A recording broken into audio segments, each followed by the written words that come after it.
그 상황 속에서 트럼프가 들어선 거예요. 근데 지금 트럼프에 대해서 지금 이제 그러니까 다음 주에 이제 그러니까 트럼프 취임식이 이제 갈 텐데 시작할 텐데 트럼프 포비아가 지금 전 세계를 그러니까 짓누르고 있잖아요. 근데 트럼프의 지금 그러니까 이 트럼프 리스크는 왜 이게 리스크냐면 제로섬 게임입니다. 제로섬 게임이라는 건 뭐예요? 한쪽이 그러니까는 득이 보는 게 있으면 한쪽은 그러니까 손해를 봐야 되는 이런 게 제로섬 게임이잖아요. 그러니까 트럼프는 뭐냐면 미국만 이익 보겠다 이거예요. 근데 뭐냐면 상대 국가에 피해를 입혀가지고 내가 이익을 봐야 되겠다 이거예요. 같이 윈윈하는 게 아니라 상대 국가에 대해서는 관심이 없어요. 내가 왜 상대 국가를 신경을 써야 돼? 이거죠. 그러니까 트럼프 입장은요. 네? 그러니까 다른 나라들이 지금 그러니까 근데 이제 트럼프가 이제 이용하는 건 뭐냐면 트럼프는 결국은 국제관계 속에서 우리가 유리한 게임을 하기 위해서는 내가 가지고 있는 강점을 최대한 활용하자 이거죠. 그게 뭐 상식이니까. 그럼 미국의 최대 강점은 뭐예요? 시장이 굉장히 가장 크다는 거. 시장이 가장 크다는 거죠. 근데 군사력, 그리고 달러, 이런 거 아니겠어요? 트럼프가 흔히 얘기하는 걸 우리가 마가라고 하잖아요. 메이크 어게인, 메이크 아메리카, 어게인, 뭡니까? 그레이드 어게인, 이거요. 메이크 아메리카, 그레이드 어게인이요. 예? 미국을 다시 그러니까는, 예? 이 강하게 만들자 이거잖아요. 그러니까요. 예? 근데 이 얘기는요, 뭐 복잡하게 얘기할 필요 없어요. 미국이 갖고 있는 강점을 활용해가지고 미국의 패권을 유지하고 강화하자 이거예요. 미국의 이익을 최대화시키자 이거예요. 이겁니다. 이거 복잡하게 이해할 필요 없어요. 네? 복잡하게 이해할 필요 없습니다. 이건 바이든도 했던 거죠. 바이든도 했던 건데 거기다가 이제 플러스가 있는 거죠. 서로가 경쟁적으로 하잖아요. 트럼프 1기 때 했던 걸 바이든이 도입을 해가지고 가고 바이든이 했던 거에다 거기다 그 유산에다 플러스 해가지고 또 하겠다는 거 아닙니까? 네? 지금 이거는 있잖아요. 미국이 그만큼 과거 2차 세대전 이후에는 미국은 뭐냐면은 다른 나라들의 그러니까 경제 부흥을 그러니까 지원을 했잖아요. 소련하고의 싸움에서 이기기 위해 가지고. 그렇죠? 근데 지금은 뭐예요? 다른 나라 지금 우방 국가든 뭐든 다른 나라 신경 쓸 수가 없어. 네? 다른 나라를 좀 피해를 줘가지고 피해를 입히더라도 우리가 지금 이익을 늘려야 되겠어. 이거예요 지금 그러니까요. 그만큼 미국이 그만큼 여유가 없다는 거예요. 그럼 미국이 지금 그러니까는 미국의 지금 가장 그럼 약한 점은 뭐겠습니까? 제가 그랬죠. 제국은 미국이나 중국 같은 제국은 다 내부의 약점을 갖고 있습니다. 약점은 내부에 있어요. 외부의 압력에 의해서 무너지지 않습니다. 네? 무너지지 않아요. 제가 늘 얘기하죠. 내부의 문제로 이게 균열이 가기 시작합니다. 미국의 가장 큰 문제는 뭐겠습니까? 가장 대표적인 것이 재정의 펑크가 나는 거잖아요. 재정 펑크입니다. 재정 펑크요. 예? 뭐 대외 그러니까 무역 적자 이런 경상수지 적자도 이제 그거지만 내부에 그러니까 재정 적자지요. 예? 외부 거는 외부를 어떻든 간에 해가지고 핸들해가지고 좀 바꾸더라도 내부 거는 자기들이 해결해야 되는 거잖아요. 예? 그 재정 적자인데 재정 적자는 결국 뭡니까? 재정 수입보다 지출이 많아서 생기는 거잖아요. 재정 수입보다 지출이 많아서. 그러면 대개 어떻게 해결해야 되는 겁니까? 수입을 늘려야지. 지출을 줄이든지. 근데 지출은 못 줄이겠어. 지출 줄이는 거 쉽지 않거든요. 예? 자녀들한테 용돈 줄여라. 집에 그러니까 만약에 살림하시는 분한테 생활비 줄여라. 그러면 전부 다 인상 쓰지요. 그렇죠? 지출 줄이는 건 쉽지가 않습니다. 그럼 수입을 늘려야 되죠. 수입을 늘리는 대표적인 방식은 두 가지입니다. 두 가지예요. 아니 뭐 크게 크면 세 가지죠. 근데 뭐 세 번째는 그건 안 좋고 두 가지인데 첫 번째는 뭐겠습니까? 소득을 막 높여가지고 소득을 높이게 되면은 소득을 높여가지고 세금을 더 많이 걷어들일 수 있어야 되죠. 소득이 올라가게 되면 세금이 더 많이 거치니까는.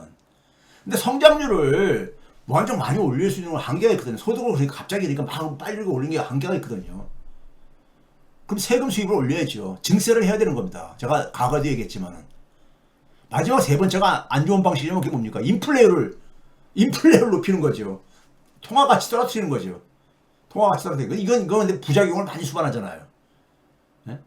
아니, 인플레이를 올라간다는 얘기는 화폐 가치가 떨어진다는 얘기고, 그러면 채무의 실질적인 가치가 떨어지니까요. 근데 그건 별로 이제 그건 부작용이 많이 따르는 거 아닙니까? 결국 가장 좋은 방법은 앞에서도 얘기했듯이 성장과 그 다음에 증세 뭐 이런 겁니다. 그러면은 지금 미국에서의 재정의 구멍을 어떤 식으로 지금 해결하겠다는 거냐? 예? 미국 경제도 그러니까 부흥시키고 일자리도 늘리고 그러면서 재정을 어떻게 해결하겠느냐? 그건 증세보다도 되게 트럼프는 뭡니까? 감세를 하겠다는 거 아닙니까? 더.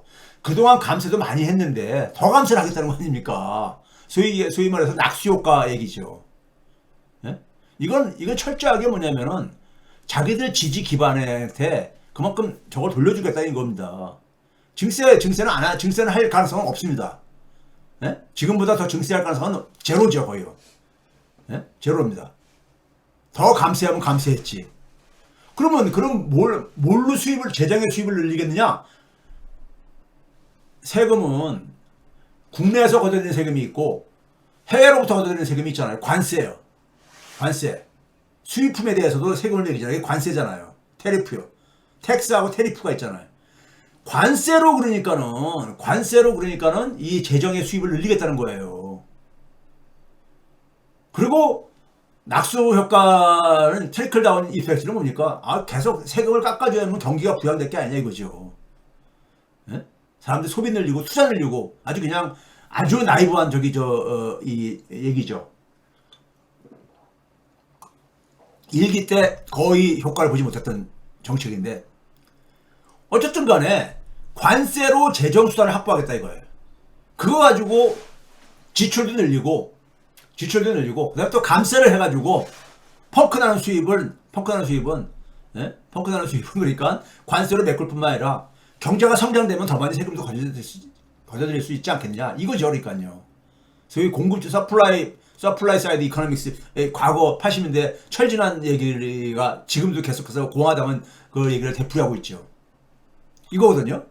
자, 그런데 미국의 트럼프 전 세계가 지금 극우 때문에 전부 다 지금 이 몸살을 앓고 있는 겁니다. 근데 미국의 극우의 상징이 트럼프인데 트럼프의 리턴 돌아온 거 아닙니까? 트럼프가 하는 게 뭡니까? 정치적인 메시지가요. 불법 이민자 추방하겠다 이거예요. 그다음에 관세 올리겠다 이거잖아요. 그다음에 감세하겠다. 미국 부자들한테는 세금 깎아주겠다 이거 아닙니까? 자, 그럼 불법 이민자들이 되게 어떤 역할을 하고 있습니까? 저임금 부문에 있어서 노동력을 공급해주고 있잖아요. 그럼 저임금 노동자들이 그만큼 강제 추방해가 줄어들게 되면 국내 합법적인 미국 시민을 가지고 그걸 채워야 될 게 아닙니까? 그럼 임금이 올라가죠. 임금이 올라갈 게 아닙니까? 그렇죠? 임금 올라가게 되면 물가 올라가죠. 관세를 늘리게 되면은 수입품에 대해서 관세를 높이게 되면은 그만큼 미국이 수입하는 상품 가격이 올라갈 게 아닙니까? 그것도 물가 올라가죠. 근데 감세를 하게 되면 사람들이 지금 소비가 가뜩이나 지금 나쁜 상태가 아닌데 더 좋아질 수 있을 게 아니겠습니까? 쓸 수 있는 소득이 더 많이 늘어나니까는 더 최소한.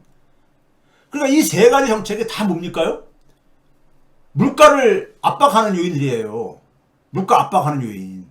그래서 이제 인플레이율이 올라갈 거라고 사람들이 생각하는 거죠, 지금요. 이게 지배하고 있는 거잖아요, 지금요. 일반적으로 얘기하는 거잖아요. 미국을 그러니까 다시 유리하게 만드는 이 트럼프의 마가 정책은 인플레를 수반할 수밖에 없다. 이거예요. 인플레를 수반할 수밖에 없다. 이 얘기예요.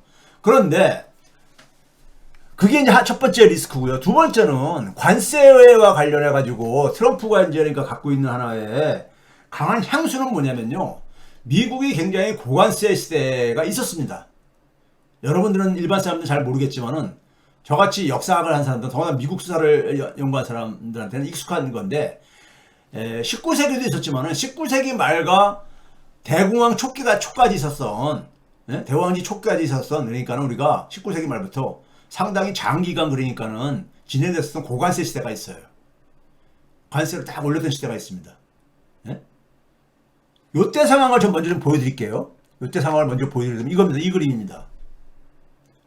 이 그림을 보시게 되면 1800 그러니까 한 20년대 그러니까 우리가 1800년대 초부터 해가지고 쭉 이렇게 미국의 관세율인데 노란색이 뭐냐면은 수입품에 대해서만 관세를 관세가 수입품도 관세가 부과되는 게 있고 안 부과되는 게 있잖아요. 그러니까 관세가 부과되는 수입품을 기준으로 한 것이 이 노란색이고, 그걸 평균적으로 모든 수입품에 대해서 매겨진 관세율을 계산해 보니까는 밑에 있는 약간 검은색 티 나는 게 이제 그게 차이입니다. 수치 차이는요. 그런데 수입품에 관세가 부과되는 상품을 중심이 중요하잖아요. 그래서 노란색을 기준으로 좀 보면 돼요. 보시게 되면은 1860년대 후반부터 해서 한 1870년대부터 1930년대까지 굉장히 높은 이제 그러니까 관세율이 저기 31년도 같은 경우 59%까지도 이렇게 올라가 있었잖아요. 예? 그리고 나서 이제 대공황이 터지고 2차 세계대전 터지고 난 이후에 이제 쫙 떨어집니다. 소위 말해서 이제 그러니까 가트 체제, 자유무역 체제가 이제 성립되면서 쫙 떨어진 거예요. 떨어진 건데, 이거를 그러니까는, 그리고 이제 트럼프가 집권하기 전까지 그러니까요. 근데 이거를 그러니까는 과거에 1870년대부터 1930년대 초까지 이 시기에 대한 굉장히 향수를 갖고 있는 사람들이 있습니다. 이 시기가 미국의 전성기를 만드는 데 있어서 기반을 만든 시대였잖아요. 여기에 대한 미국 경제사학계에서 논쟁이 있었었고요. 논쟁은 정리가 됐습니다. 이 시기를 가만히 보게 되면은 이제 경제 통계적으로 보게 되면은 수치를 보게 되면은 산업별로 그러니까 관세율이 달랐단 말이에요. 달랐어. 근데 그 관세율이 높은 산업에 있어서는 그 산업의 성장률이 소위 부가가치 증가율이 떨어지더라 이거예요. 네? 관세율이 높은 산업이 더 낮더라 이거예요. 성장률이. 그래가지고 초창기에는 뭐냐면은 소위 경제학 교과서적인 해석이죠. 관세를 부과하게 되면은 보호무역을 하게 되면은 성장에 부정적으로 작용한다. 이렇게 이제 이런 주장이 초창기에 고전적인 해석이었었어요. 그런데 아니 관세율하고 그 산업의 성장률하고 반대로 움직이는 것을 해석을 그러니까 반대로 뒤집어 놓으면요. 아까 얘기했듯이 관세율이 높은 산업이 성장률이 낮다. 이렇게 되면 원인이 관세율이고 성장률이 결과이잖아요. 근데 거꾸로 수치를 반대로 놓게 되면 어떻게 됩니까? 성장률이 낮은 산업에서 관세율이 높더라 이거잖아요. 이것도 서로 반대적인 해석이 가능한 거잖아요. 그럼 이런 거를 통계적으로 우리가 검증하는 방법이 있습니다. 어느 게 원인이고 어느 게 결과냐. 근데 보니까 후자가 맞더라 이거예요. 후자가. 지금 뭐냐면 성장률이 낮은 산업에 있어서 관세율이 올라갔더라 이거예요. 그게 맞잖아요. 보호주의 무역은요. 자기들 산업이 경쟁력이 낮은 산업이 낮았을 때 보호를 하고 싶을 게 아닙니까? 예? 그렇죠? 그렇게 했다 이거예요. 그게 이제 그러니까 그 당시에 이제 그러니까 이 관세율에 대한 경험을 정리한 건데, 자, 그런데 문제는 뭐냐면요.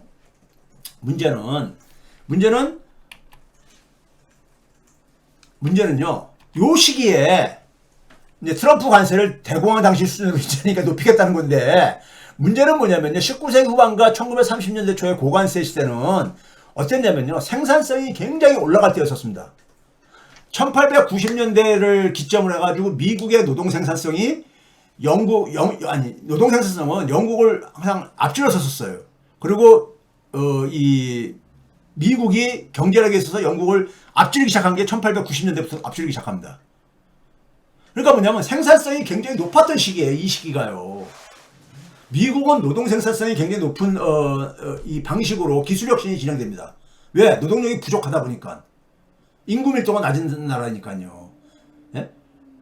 토지도 굉장히 풍부하다 보니까 토지 생산성이 높고 그러다 보니까 농업 부분과 도시의 산업 부분이 경쟁을 해야 됐었거든요. 그렇기 때문에 임금이 높았었어요. 임금이 높으니까 그거를 해결하기 위해서는 생산성을 굉장히 높이는 방식으로 기술 혁신을 할 수밖에 없었어요. 미국은요. 그러니까 생산성이 굉장히 높았었습니다. 예? 그러면서 뭐냐면은 물가는 굉장히 안정돼 있었어요. 안정돼 있어. 이 시기에는요. 이 시기. 그런데 지금은 어떠냐? 지금 트럼프는 그때하고 지금하고 결정적인 차이가 뭐냐면요. 생산성이 지금 굉장히 낮아요. 미국은 제조업이 특히. 이 생산성과 관련해가지고 제가 여기 이거 봐보세요. 이게 20세기 초 고관세 시절에는 미국이 영국보다도 생산성이 굉장히 높았었잖아요. 높았었어요.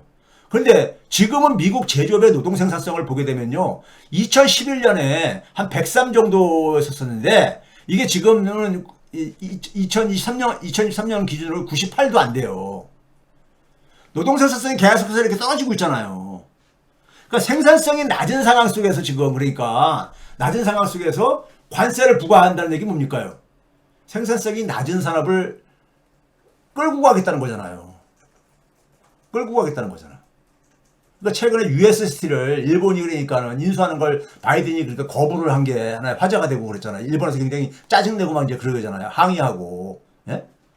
지금 뭐냐면 생산성이 낮은 산업을 시장의 논리대로 하면 정리를 해야 되는 거거든요. 근데 그거를 끌고 가려니까 어떻게 됩니까? 그걸 보호해주기 위해서 거기에 이제 그쪽에 해외 그 생산성이 낮은 부분의 산업에서 들어오는 거를 보호해주기 위해서 관세를 높이겠다는 거 아닙니까? 관세를. 근데 이게 경제 논리적으로 볼 때는 이게 안 좋은, 굉장히 안 좋은 결과를 가져주죠. 예? 그러니까 생산성이 낮은 체력이 약한 거를 억지로 끌고 가는 거니까요. 그렇다고 해서 생산성이 높아지느냐? 안 높아지는데. 그런데 그렇죠. 결국 그럼 뭐 때문에 그러느냐? 거기다 뭐냐면 최근에 물가도 그러니까 과거와 달리 물가도 높은 상태라 이거예요. 결정적인 차이가 존재해요. 과거 그러니까 고관세 시대하고 공통점은 뭐냐? 둘 다 산업계로비야. 산업계로비. 예? 그러면은 생산성이 낮은 부분을 보호를 해주게 되면 더 생산성을 높이려는 자극이 안 되지요. 이건 미국 경제도 별로 좋은 건 아니죠. 미국 경제도 좋은 건 아닙니다. 그렇죠? 그래서 이게 보게 되면 아까 보듯이 미국의 제조 고용 비중이 계속해서 떨어지고 있거든요. 떨어지고 있는 이유는 두 가지입니다. 기술 혁신도 있지만 또 하나는 뭐냐면 경쟁력이 없어서 그런 거예요. 미국 제조업이 경쟁력이 없는 거는 당연한 거 아니에요. 왜 당연한 겁니까? 예? 아니 기술은 거의 그러니까는 제조업의 기술은 평준화가 됐는데 임금이 높잖아요. 미국의 제조업 노동이. 근데 이거를 관세를 부과해가지고 이거를 지키겠다? 이건 시장 논리가 아니죠. 시장 논리가 아니잖아요. 미국 제조업의 위기를 이해는 하는데 이 미국 제조업의 고용이 줄어들음에도 불구하고 미국은 뭘로 이거를 돌파했습니까? 2000년대 이후에요. 산업 생태계를 진화시켰잖아요. 네? 미국이 반면에 소위 말해서 이 빅테크 기업들이 잘 나가고 있잖아요. 근데 이거를 그러니까 지금 뭐냐면 미국은 과거의 이 산업들 제조업 중요하죠. 근데 문제는 이걸 그러니까 억지로 인위적으로 이렇게 해서 가겠다는 이건 비경제적인 논리죠. 비경제적인 논리인 겁니다. 자, 그다음에 이제 우리가 이게 이제 그러니까 그러면은 결국은 그렇게 됐을 때 트럼프의 이 감세를 통한 재정 부양이 충분하게 세수라든가 관세 수입 증대로 이어지지 않게 되면은 인플레이션이 높아지는 상황 속에서 예? 재정 적자는 더 확대될 수가 있죠. 그리고 재정 적자 확대와 인플레 상승의 악순환이 생길 수가 있죠. 거기다가 지금 이제 뭐냐면 미국의 이제 아까 제가 이제 본질적인 리스크를 얘기할 때 재정의 펑크를 얘기했잖아요. 그게 미국의 이제 그러니까 그 펑크를 조금 더 들여다보려면은 이 단기 채권하고 장기 채권을 나눠서 갈 수 있는데 미국의 지난번 선거 때 굉장히 이슈가 됐던 게 뭐냐면은 바이든 정부에서 특히 옐런이 공격을 받은 게 뭐냐면은 이 단기 채권을 주로 많이 발행을 해가지고 재정 적자를 커버했다 이거예요. 단기채 발행을 통해 가지고. 예? 그런데 그러다 보니까는 단기채는 만기가 빨리 도래하잖아요.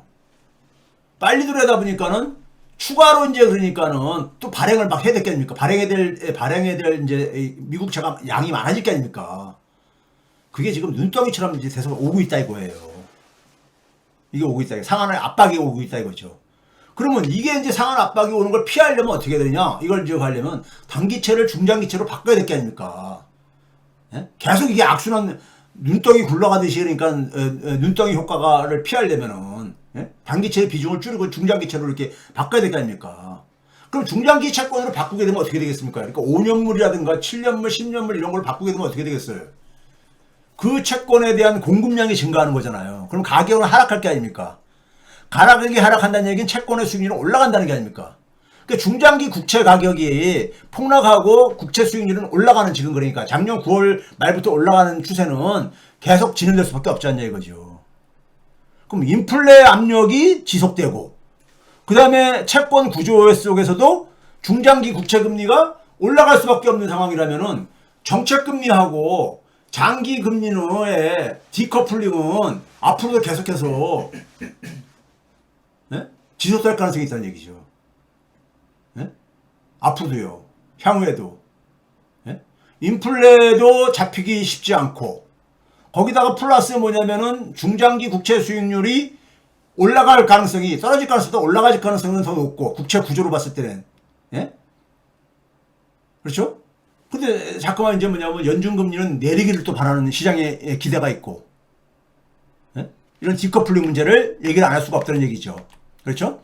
자 그랬을 때 자 아까 한 걸 쭉 넘어가 가지고요. 이 연준금리하고 장기금리가 따로 움직인다 이거예요. 작년 그러니까 특히 이제 9월 말 이후에 그러니까요. 따로 움직인다는 건 이제 그러니까 얘기하는데 이거에 대해서 이제 이 기사들을 보면은 이런 얘기가 있어요. 이게 이 기사가 이게 저기 이제 MCNBC인가 아마 거기서 기사일 겁니다. 저기 제목은 카피가 안 됐네요.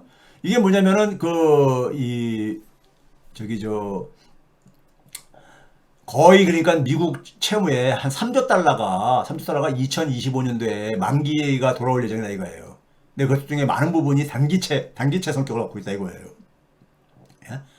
그래가지고 이게 이제 그러니까는 이 또 다른 헤드에이크를 그러니까는 만들어낼 수가 있다 이제 이런 얘기잖아요. 그 밑에는요, 그러니까요. 예? 그러니까 미국의 이제 그러니까는 재정 적자는 지금 2조 달러 거의 2조 달러에 달하고 앉아 있는데 1년에.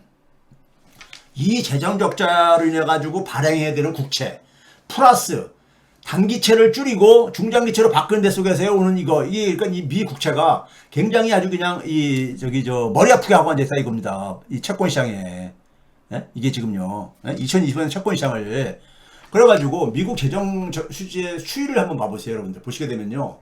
금융위기 때 금융이 뻥 터지고 나가지고 미국의 재정 적자가 2009년도에 최대 1.4조 달러였었습니다. 팬데믹 때 2020년도에 그때는 불가피했죠. 3조 달러 안팎이었었어요. 두 해 동안에. 평균이요. 3조 달러 안팎까지 두 배로 증가했던 거죠. 근데 작년에 지금 얼마로군요? 이게 좀 2022년도에 잠깐 완화됐다가 1.7조, 1.8조 계속 늘어가고 있어요. 그 지금은 2조 달러까지 지금 이제 육박하고 있는 거예요. 올해 거는 지금요. 그러니까 과거 금융위기 때보다 더 지금 커졌잖아요. 재정 적자가요. 재정 적자가. 미국의 재정 적자는 이거 지금 통제 범위를 벗어났어요. 이게 이제 미국이 가장 걱정하는 게 이 부분입니다. 네? 미국이 재정 적자 이거를 그러니까 계속해서 지금 근본적인 대책이 아니라 계속해서는 잔머리 굴리는 거잖아요. 잔머리 굴리는 겁니다. 근본적으로 그러니까 이걸 해결하려고 하는 건 노력이 하나도 안 보이는 거예요, 지금요. 예? 말로만 그냥 그러니까, 성장 지금 미국이 전 세계에서 선진국가 중에 성장률이 가장 높잖아요. 그래도 재정 적자 계속 증가하고 있잖아요. 예? 이런 상태입니다.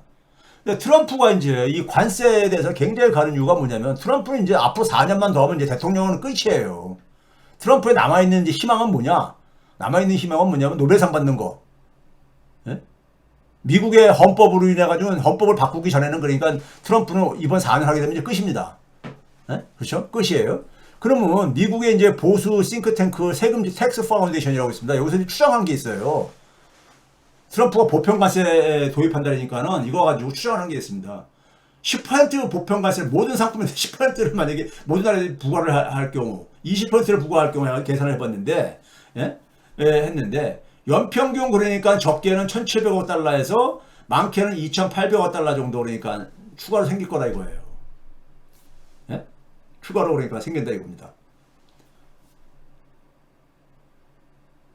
근데 이제 반면에 이제 이거는 뭐냐면 예국에서는 보복 관세를 안 한다는 걸 전제로 한 겁니다. 예국에서는 보복 관세를 안 한다고 하는 걸 전제예요. 그러면은 예국에서 그러니까 만약에 보복을 했을 때는 어떻게 되냐? 이건 이제 마찬가지로 여기서 좀 줄어들겠죠, 이게요. 근데 어쨌든 간에 이 관세 수입이 상당히 생기는 거는 이렇게 추정치 나와요. 근데 문제는 뭐냐면 미국 재정 적자 절대 규모 2조 달러에 비해 가지고 이거는 큰 변수가 안 되잖아요. 1년에 재정 적자 증가하는 것을 조금 그러니까 일시적으로 둔화시키는 정도 효과뿐이 없잖아요. 그리고 이거 가지고 전 세계는 그러니까 이제 홍역을 앓게 되는 거잖아요. 네? 이런 상태잖아요. 그 다음에 이제 단기 국채 발행을, 이게 옐런이 엄청 공격받은 게 이겁니다. 단기 국채 발행으로 제적을 운영했다. 여러분들 미 국채 수익률 제가 여러 번 보여드렸지만 어땠었습니까요? 단기채보다 중장기채가 더 수익률이 낮았었지요. 왜 그랬다고 했었습니까요? 미국이 인플레를 잡기 위해 가지고 단기 금리는 쫙 올려야 되겠고 빠른 속도로 올려야 되겠는데 이게 시장에 경기 침체라든가 시장 충격을 적게 해주기 위해서는 중장기 시장 금리는 그러니까 빠르게 올라가지 않는 걸 하기 위해 가지고 채권 발행량을 조정을 해가지고 이걸 핸들했다 그랬잖아요. 네? 핸들했다 그랬는데 이걸 근데 이자 때문에 뭐 텐데 이자 뒤에서 얘기했지만 이자는 문제 없습니다. 이거 보게 되면요. 2022년 그러니까 3월달부터 금리를 올리기 시작했잖아요. 연준이요. 3월달 직전에 2월 말에 그러니까는 단기채, 중기채, 빌이 단기채고요. 노트가 중기채고 본드가 장기채인데 당시에 총 발행액이 시장에서 유통되는 발행액이 20조 8,500억 달러 정도 됐었습니다. 단기채 비중이 한 19.4%였어요. 그리고 이제 언제 금리 인상을 종료합니까? 2023년 7월 달에 종료를 합니다. 그때 단기채 비중이 21%로 실제로 단기채 비중을 많이 했어요. 올렸습니다. 단기채 중심으로 많이 발행을 늘렸다는 얘기죠. 예? 실제로 수출도 보게 되면 한 7천억 달러 정도 더 이제 늘렸잖아요. 그리고 나서 금리를 내리기 전이 금리를 내리기 시작한 게 24년 9월 달부터잖아요. 그러니까 내리기 바로 직전까지도 단기채 비중은 계속 올라갑니다. 24.5%로.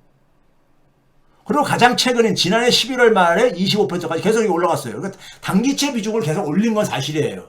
트럼프가 집권하기 전에 제가 올린 거예요. 네? 그래서 발행 증가액으로 보게 되면 단기채를 한 2조 3천억 달러 넘게 증가시켰어요. 네? 이 옐런이. 네? 중장기채는 적게 하고. 이게 이제 단기채는 만기가 빨리 돌아온다는 거 아닙니까? 그러면 이거를 빨리 돌아오는 악순환을 끊으려면 어떻게 됩니까?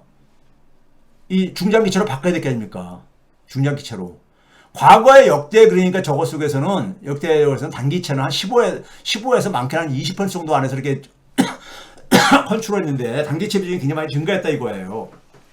단기채를 많이 간 이유는 중장기 금리가 올라가는 것을, 시장 금리가 올라가는 것을 옐런이 우려했기 때문에, 그러면 경기 침체라든가 주택 시장이 부정적인 영향을 미치니까는, 그래서 그렇게 했다고 제가 얘기를 했잖아요. 네? 그런데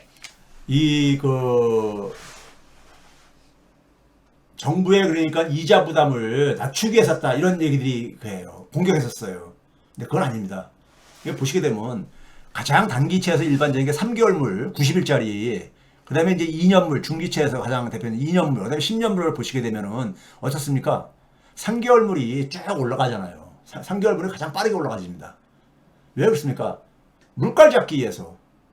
물가 잡으려면 어떻게 돼요? 개인들의 소비를 줄여야 되는 거잖아요. 개인들의 소비는 그러니까 되게 우리가 단기 금리의 영향을 많이 받거든요. 중장기적으로 이렇게 그러니까 우리가 일반 개인들이 중장기로 그러니까 우리가 이 저금이라든가 이렇게 하지는 않으니까요. 근데 중장기는 되게 기업의 설비 투자라든가 주택시장에 영향을 미치잖아요. 10년 단기채보다 중기채보다 장기채가 금리가 수익률이 낮게 형성되어졌어요. 이게 이제 옐런이 간 거죠. 옐런이 간 거예요. 그렇게 해서 이제 이렇게 했던 것이 이제 그러니까 이게 이제 만기가 부메랑이 돼서 이제 이 지난 3, 4년 동안은 금리 인상을 하면서 인플레 잡기는 기간 동안 이렇게 했는데 이게 이제 그러니까 이제 금리를 내리는 상황 속에서 정반대로 돌아오고 있다 이거죠.